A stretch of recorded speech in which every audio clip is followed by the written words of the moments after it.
I mean, also I don't know the financial status of the takeover at Swindon, but assuming, I mean, I can't believe that a club like Swindon is suddenly going to go into administration.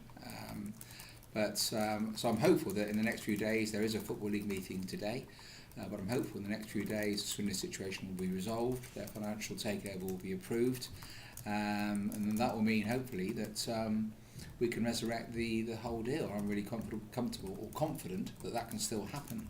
I'm assuming that Canio hasn't changed his mind about the players he wanted to bring in. He wanted to bring in Pack in a few weeks ago. I can't think that's changed.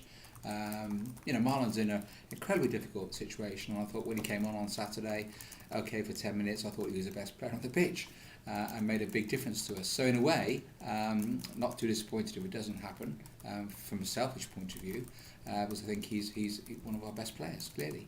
But I think from his point of view, he liked the move to go ahead. I think financially, from the football club's point of view, it's a good deal. And I think to bring Rooney into the club as part of that deal would be a really positive move too. You've got to take a pragmatic view. He's out of contract at the end of the season. He's made it clear that he doesn't see his future at Cheltenham Town. I think we nevertheless have a very, very good relationship with him. But I think we also respect that he is a quality player and he wants the opportunity to move on and play at a higher level. So I think in footballing terms, it's disappointing when you lose what is undoubtedly one of your best players. But that's football.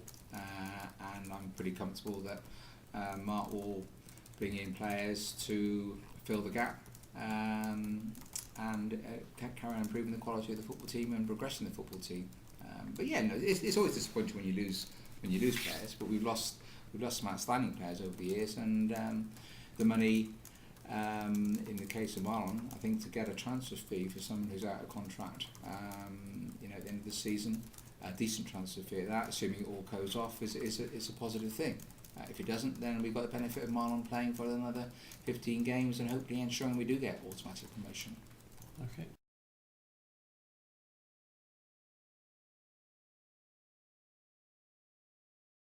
Just an internal matter. It's a real shame what happened, because I think, like the fans, I felt that he was a really important part of our team, an important part of our armoury, if you like. But when you've got a small squad and a tight wage bill, you need to make sure that your players are available and playing week in, week out. And unfortunately, Zebroski had his own issues, and we did our very, very best to try and resolve those without success. So it was an amicable parting of the ways, and I personally and the club wish him every success in the future, because he's a good lad and he's a great talent, and I'm sure he'll bounce back.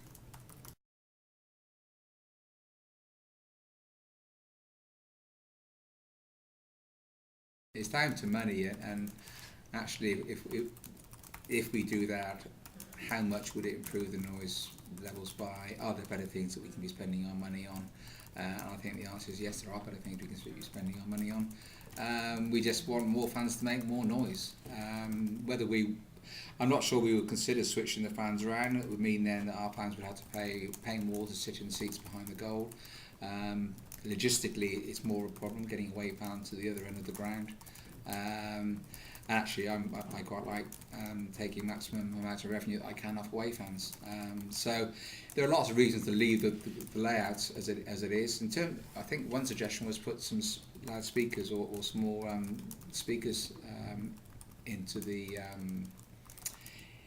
Liberty Mutual stand, and I know whether to increase the volume. So whether that's a possibility, I don't know. I'm not quite sure why the Wyman's crowd seems to have moved from the Wyman's section of late. I'm not sure that's perhaps something I should know about.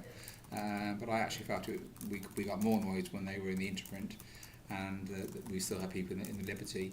And at times this season it's been rocking. We have people in the paddock making noise, the Liberty making noise, and the Interprint making noise, and it's been great. And our ground can be conducive to a good atmosphere. But I do also accept that sometimes we need to be doing things on the pitch to make people want to shout. Yeah.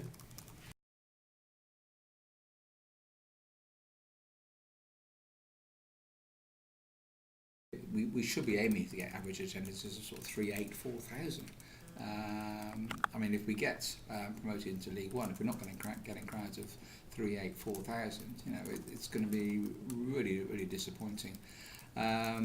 We just have to be very careful when we're budgeting for next season and not assume crowds that aren't sustainable, because if we start budgeting on crowds of 3.5, 3.8 and only get crowds of 3.2, we've got a huge black hole to cover which we can't make up. So, you know, we have to be realistic. I think we've got enough experience now, being in the Football League, being in Football League 2 and being in Football League 1, to know what sort of crowds we can get.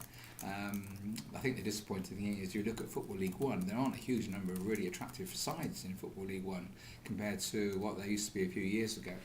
And actually Football League 2, there's quite a lot of quite attractive fixtures with the likes of Bristol Rovers and Oxford. But you know, we want to get up. We've had a bit of a blip, but we're still in a very strong position to you know, to get up automatically.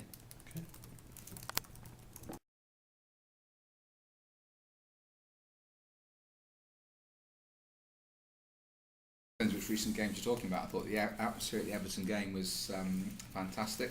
I thought the atmosphere at the Bristol Rovers game was pretty good, and obviously, you know, I mean, Bristol Rovers are just a massive club, and to bring 1,500 supporters up on a Tuesday night is just magnificent, and they just really support their club well. But I thought our fans responded well, and I thought that was a good atmosphere. You know, we haven't been playing great. Let's be honest. You know, we've had some really disappointing performances of late, where we failed to score, we failed to win, we've had lots of draws, and you know, and clearly that doesn't help the atmosphere. You know, we all want to be winning 3-0, 4-0, and turning up with that huge expectation that we're going to score goals and we're going to win, and the whole thing then becomes self-perpetuating in terms of goals, noise, goals, etc. But when you're not scoring goals and not playing well, it is difficult to get enthusiastic, and you do get a bit negative, and that's just human nature. You know, even Liverpool fans and Everton fans, when their club is struggling and not scoring goals, they're equally going to get frustrated too. You know, and that's one of the disadvantages of having a great home support, is they can quickly turn. So I suppose we don't have that situation where our fans turn against us. They just don't make the noise that we hope they can do.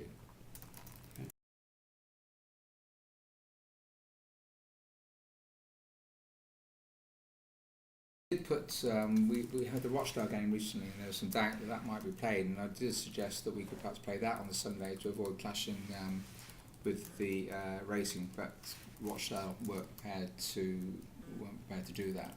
I think to be honest, I think anything's worth a try. You know, we've given Friday night football a try. I'm not sure it's been a resounding success. Bristol Rovers did it against Barnet, and they got a crowd of about 9,000. But I mean, they did that on the back of slashing prices. It's a tricky one. I mean, I noticed. Morecambe did a midweek game, didn't they? Where they actually had free admission. Yeah. They had a crowd of over 4,000, and they paid us a week later, and they had a crowd of just over 1,000. So, yeah, I'm not convinced of the merits of that. It would have just cost them money at the end of the day. So I think you've got to experiment with all sorts of things, whether it's pricing, whether it's when you play. And I certainly wouldn't be averse to trying out Sunday football. But you know, you've still got the problem on Sundays of live football in the afternoons, which you haven't got on a Saturday afternoon. So it swings and roundabouts, I think.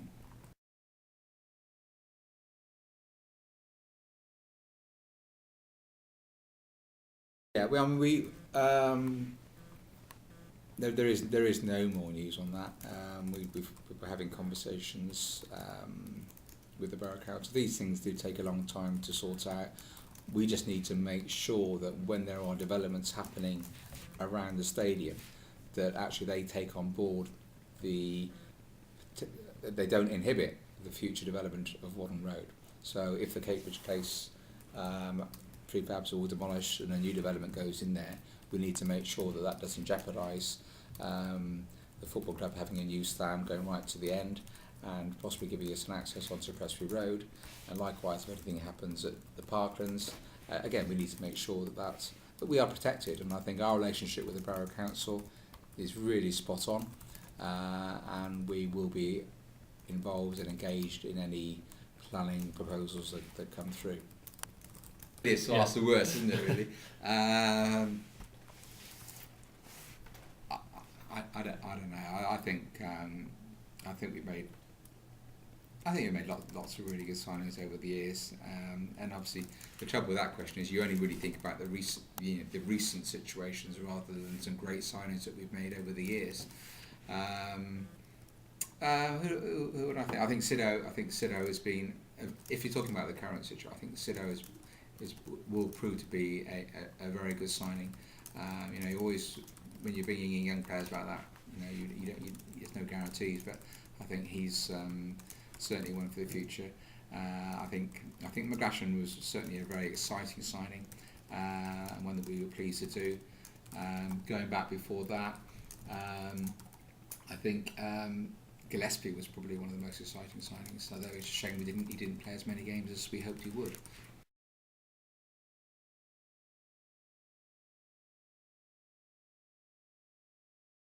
I think the team is certainly with the January additions. I think we've got a much stronger team in depth. I think when you look at the bench, I looked at the bench against Dagenham, I looked at the bench against Rovers. We've got a pretty strong bench now. Yeah. And I think, and that means you've got options.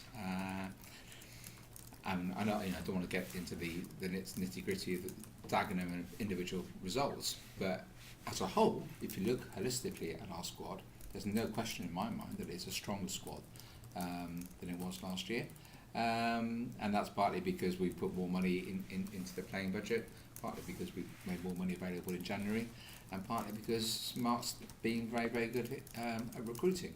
And I think also we've moved some players on who clearly weren't featuring, who were perhaps featuring last year, but we've moved them on this year. And brought in better quality. So I think there's no question in my mind that we've got a better quality squad. That doesn't guarantee automatic promotion, and doesn't guarantee playoffs, but it gives Mark every chance. And I think as a board, I think we can feel very comfortable that we've managed to support Mark pretty much 100% in January. The pressure is now on Mark to deliver, and there are no guarantees because other clubs have strengthened their squads too, and it may take some time for these new players, as I said before, to bed in. But yeah, the short answer, John, yeah, we have got a better squad than last year.